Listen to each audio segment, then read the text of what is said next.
Assalamualaikum warahmatullahi wabarakatuh. Para jagoan selawat, Allahumma sholli ala Sayyidina Muhammad wa ala ali Sayyidina Muhammad. Alhamdulillah teman-teman, bersyukur sekali kita masih dipertemukan di hari-hari yang indah, yang cerah, dan kita masih diberi rezeki untuk bisa membaca sholawat, dan kita masih diberi nikmat Islam, nikmat iman oleh Allah Subhanahu wa taala. Itu salah satu nikmat yang luar biasa sekali. Apalagi ketika lisan kita masih bisa membaca sholawat, masih bisa berzikir kepada Allah, itu adalah salah satu nikmat yang tidak semua orang miliki. Karena hanya orang-orang yang diberi rezeki, hanya orang-orang yang diizinkan untuk bisa membaca sholawat, untuk bisa berzikir, untuk bisa beristighfar kepada Allah. Ketika kita di hari ini masih diberi rezeki untuk bisa membaca sholawat, bahkan itu cuma satu kali saja, itu kita harus banyak-banyak bersyukur kepada Allah dan banyak-banyak terima kasih kepada Nabi Muhammad.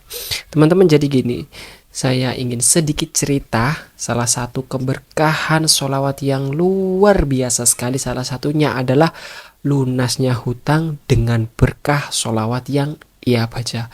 Dan ini kisah nyata. Kisah ini terjadi sekitar tahun antara 2018 sampai 2019, seperti itu. Dan ini adalah kisah yang dialami oleh salah satu jagoan sholawat di grup Sholawat Everyday. Nah, Sholawat Everyday ini kan sebenarnya udah didirikan mulai tahun 2018 teman-teman ya, oleh Mas Abdillah Soleh. Dan alhamdulillah masih bertahan dan masih berdiri kokoh sampai sekarang ini. Dan semoga sampai seterusnya Sholawat Everyday ini bisa semakin sukses, semakin banyak memberikan manfaat, dan semakin banyak orang-orang yang semakin cinta Nabi Muhammad, semakin cinta sholawat, semakin istiqomah membaca sholawat, dan semakin berkah hidupnya dengan berkah sholawat. Amin. Jadi kisahnya seperti ini teman-teman. Salah satu pemuda ini, orang ini, teman-teman atau saudara jagoan sholawat kita ini, itu memiliki hutang dan itu jatuh tempo. Dan intinya dia itu udah frustasi ya.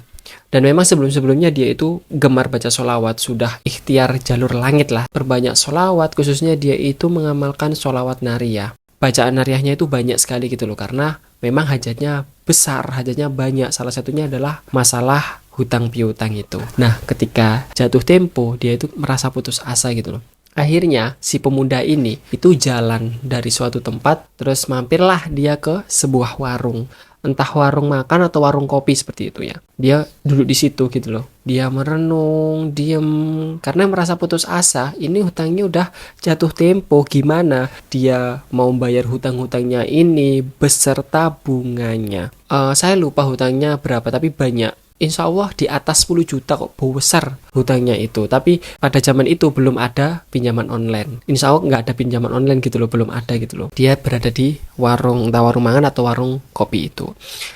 Dia putus asa, lalu nggak lama datanglah segerombolan orang. Beliau itu membawa mobil, memakai jas rapih gitu loh. Terus duduklah mereka di sana, ngobrol.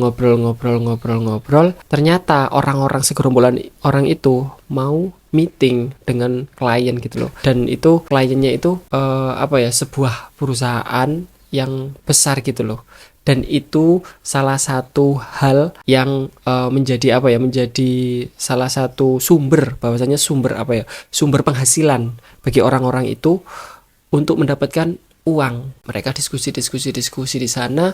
Terus qadarullah, ada sesuatu hal yang membuat bosnya ini atau pemiliknya ini atau pemimpinnya ini marah. Yaitu apa? Mereka kelupaan tidak membawa flash disk, yang dimana flash disk itu sebuah flash disk yang penting gitu loh untuk meeting bersama klien. Akhirnya bosnya marah karena perjalanannya itu jauh ya.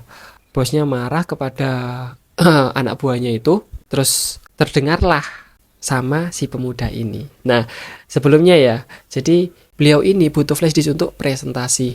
Nah, meskipun filenya ini ada di laptop anak buahnya, di laptop sekretarisnya, tapi tetap butuh flash disk gitu loh. Terdengarlah si pemuda ini yang tadi yang punya hutang dan udah putus asa itu.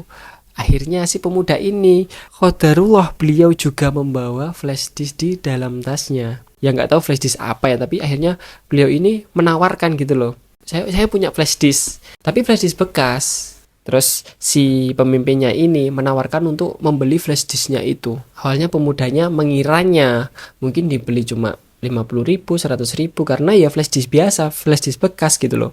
Akhirnya diberikanlah sama si pemuda ini kepada beliau. Lah ternyata sama orang ini, sama orang besar ini, sama si bosnya ini, itu membuka koper. Diberikanlah uang yang tidak pernah dikira sama si pemuda ini. Yang tadi dikiranya flash disknya itu dibeli 100.000 atau 50.000, qadarullah dibeli dengan harga yang cukup fantastis, bahkan beratus-ratus kali lipat daripada yang dibayangkan sama si pemuda ini. Entah dibelinya berapa gitu loh, tapi seingat saya dibelinya itu melebihi jumlah hutang si pemuda ini. Dan ya seneng loh, si pemuda ini seneng, dan dia itu ya tercengang gitu loh, kok bisa ya, kok bisa seperti ini ya kayak gitu. Setelah flash disknya dibeli itu, barulah si pemuda ini melunasi hutang-hutangnya. Nah, ini adalah kisah nyata yang dialami oleh si ahli sholawat, seseorang yang benar-benar istiqomah menjalankan sholawat ini, membaca sholawat ini, hingga akhirnya Allah memberikan solusi dari setiap permasalahan yang dia hadapi melalui jalan yang tidak pernah disangka-sangka, bahkan tidak pernah terfikirkan oleh si pemuda ini. Jadi teman-teman, jika kita salah satu hikmah yang bisa diambil dari kisah ini, banyak sebenarnya hikmah yang bisa diambil. Salah satunya adalah bahwasannya ketika kita yakin, ketika kita sungguh-sungguh, dan ketika kita sudah berusaha semaksimal mungkin, sudah berusaha kerja keras untuk melakukan ikhtiar atau jalur langit, tapi di sisi lain juga ada usaha atau jalur bumi ya. Di situ permainan Allah akan turun, pertolongan Allah akan turun kepada kita, karena Allah itu tidak akan membuat hambanya sengsara, Allah itu tidak akan membuat hambanya menderita, Allah itu tidak akan membuat hambanya kecewa, apalagi ketika hambanya ini punya cinta kepada kekasih Allah, yaitu Nabi Muhammad SAW. Semoga kisah ini bisa menginspirasi kita untuk semakin istiqomah membaca sholawat, untuk semakin memperbanyak sholawat, untuk semakin memperbaiki bacaan-bacaan sholawat kita setiap harinya. Semoga bermanfaat. Allahumma sholli ala sayyidina Muhammad wa ala ali sayyidina Muhammad. Wassalamualaikum warahmatullahi wabarakatuh.